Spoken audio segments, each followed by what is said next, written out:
Mai 2026. Plantons un peu le décor. On se trouve au beau milieu de l'immensité de l'océan Atlantique Sud. Un navire de croisière, le MV Ondus, navigue paisiblement avec 149 passagers à son bord. Tout semble parfait à l'espace, mais en l'espace de quelques jours à peine, ce voyage idyllique va basculer dans une véritable urgence médicale internationale. Des passagers qui étaient jusque-là en parfaite santé commencent subitement à développer une forte fièvre, très vite, suivie d'une détresse respiratoire absolument foudroyante. Dans ce décryptage, on va retracer, étape par étape, comment cette maladie mystérieuse a frappé ce navire isolé. Des évacuations d'urgence vers l'Afrique du Sud jusqu'à l'alerte maximale des autorités sanitaires mondiales, c'est une véritable course contre la montre pour identifier un tueur invisible. 3. C'est un chiffre qui fait froid dans le dos quand on y pense. C'est le nombre de vies fauchées à une vitesse hallucinante par cet agent pathogène inconnu, et ce, avant même que la communauté internationale ne réalise vraiment l'ampleur du problème. 3 décès fulgurants, totalement inexpliqués, survenus en pleine mer ou juste après un débarquement en urgence. Et quand un tel taux de mortalité frappe un environnement aussi confiné qu'un bateau, la gravité de la situation devient absolue. On ne parle pas du tout d'un simple rhume ou d'une mauvaise grippe ici. On a affaire à une menace létale, capable de ravager le système respiratoire humain en un temps record. Regardons un peu la chronologie parce que l'escalade est d'une rapidité stupéfiante. Le 1er avril, le navire quitte joyeusement Ushuaia, en Argentine. À peine 5 jours plus tard, bam, le premier passager tombe malade. Et le 11 avril, cette même personne décède à bord. Le chaos s'installe de manière assez silencieuse alors que le bateau croise des îles super isolées comme Sainte-Hélène ou l'île de l'Ascension. Des évacuations médicales d'urgence vers l'Afrique du Sud sont bien tentées, mais le mal est déjà fait. Ce n'est finalement que le 2 mai que le Centre européen de prévention et de contrôle des maladies, le fameux EDCC, est officiellement tiré de son sommeil par les Pays-Bas. Et au 6 mai, le bilan s'alourdit déjà à 7 cas confirmés ou suspects, éparpillés entre le navire, l'Afrique du Sud et même jusqu'en Suisse pour un passager rentré chez lui. Section 1. Démasquer l'hantavirus. Alors, que se passait-il dans les laboratoires pendant ce temps ? Face à des symptômes mêlant fièvre, douleurs musculaires et un effondrement total des poumons, les équipes médicales en Afrique du Sud ont dû sortir l'artillerie lourde et déployer d'immenses panels de tests. Ils ont travaillé sans relâche. Et le verdict des tests PCR a fini par tomber, révélant l'identité de notre coupable microscopique. Le pathogène responsable, c'est un ortho-hantavirus. Pour faire simple, ce sont des virus ARN qui causent des maladies zoonotiques. Ça veut dire qu'ils vivent naturellement chez les animaux, et plus particulièrement chez les rongeurs, qui eux n'ont aucun symptôme. Mais attention, la transmission à l'humain ne se fait pas par une morsure, c'est bien plus insidieux que ça. Ça se fait par l'inhalation d'aérosols. Si un rongeur infecté laisse de l'urine ou des excréments, que ces particules sèchent et volent dans l'air, il suffit de respirer cet air pour contracter le virus. C'est le piège environnemental par excellence.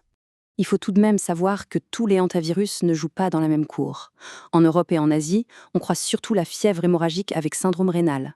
Ça cible plutôt les reins et le taux de mortalité tourne entre 1 et 15%. Mais ce n'est absolument pas ce qui a frappé le MV Ondus.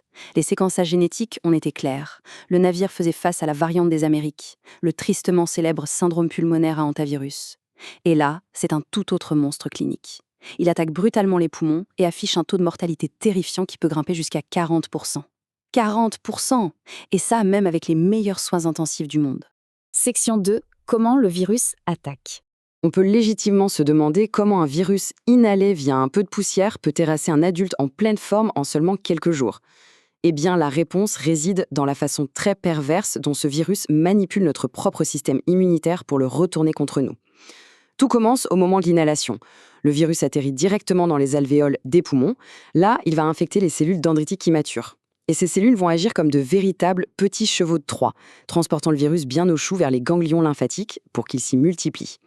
Ensuite, le virus s'attaque à la paroi interne de nos vaisseaux sanguins. Mais le truc fou, c'est que le virus ne détruit pas lui-même ses cellules. Non, il provoque une panique générale de notre système immunitaire. Nos propres défenses, les lymphocytes TCD8+, et les macrophages réagissent de manière totalement disproportionnée. Ça crée une surproduction de molécules inflammatoires, ce qu'on appelle une énorme tempête de cytokines, qui va complètement détruire l'étanchéité de nos vaisseaux sanguins. Et le résultat direct de cette fameuse tempête immunitaire, c'est un œdème pulmonaire. À cause de la fuite des vaisseaux, le plasma sanguin s'échappe et vient littéralement inonder les poumons. En gros, les patients se noient de l'intérieur. C'est tragique, mais c'est exactement ce qui a causé l'hypoxie sévère et le choc cardiogénique chez les passagers de la croisière. Pour vous donner une idée de la gravité, près de 40% de ces patients ont besoin d'être intubés et placés sous ventilation mécanique. Et dans les cas les plus désespérés, on doit même tenter des techniques comme l'ECMO qui oxygène le sang en dehors du corps, ce qui montre bien le niveau de détresse absolu de l'organisme. Ce qui nous amène à la section 3, l'exception du virus Andes. Parce qu'il y a un mystère de taille ici. Normalement, le hantavirus, c'est une impasse évolutive chez l'humain. On l'attrape par les rongeurs, certes, mais on ne se le refile pas entre nous.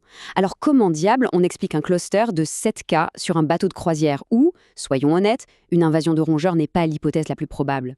C'est là que les analyses faites en Afrique du Sud ont révélé une découverte clinique incroyable, la présence du virus Andé. Et pourquoi c'est important? Parce que le virus Andé, c'est l'unique exception de toute la famille des hantavirus. C'est littéralement la seule souche au monde capable de se transmettre d'un être humain à un autre. Alors ça ne se fait pas non plus en claquant des doigts, ça demande un contact vraiment étroit et prolongé avec un malade. Mais pensez-y 2 secondes. Sur un navire de croisière où l'on partage ses repas, ses soirées et ses petits espaces de vie, toutes les conditions d'un tel cauchemar étaient malheureusement réunies. Et c'est là que la période d'incubation devient un véritable piège. Elle dure en moyenne 2 à 3 semaines, mais elle peut s'étirer de 10 jours à 6 longues semaines.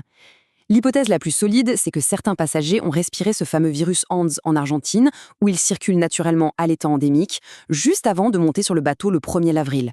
Ils ont embarqué avec le sourire, se sentant en pleine forme, mais ils étaient en fait devenus des bombes à retardement virologique. Quand les symptômes ont finalement éclaté en pleine mer, la nature très spéciale de ce virus Andes lui a permis de bondir directement sur leurs proches contacts. Section 4. Confinement et survie. Alors, face à un virus avec un tel taux de mortalité et la capacité de sauter d'humain à humain, comment on réagit? Les autorités devaient agir avec une précision chirurgicale pour ne pas importer ça sur un nouveau continent. Et croyez-moi, les protocoles de l'ECDC ne rigolent pas. Surtout qu'il n'y a aucun traitement antiviral approuvé, aucun vaccin miracle dans nos tiroirs. La survie des patients ne repose que sur des soins intensifs hyper rigoureux. Concrètement, ça veut dire évacuation immédiate des malades avec des précautions strictes contre les gouttelettes. Et pour les soignants, masque FFP2 obligatoire au moindre geste médical. Mais le vrai casse-tête, c'est pour les passagers qui n'ont aucun symptôme.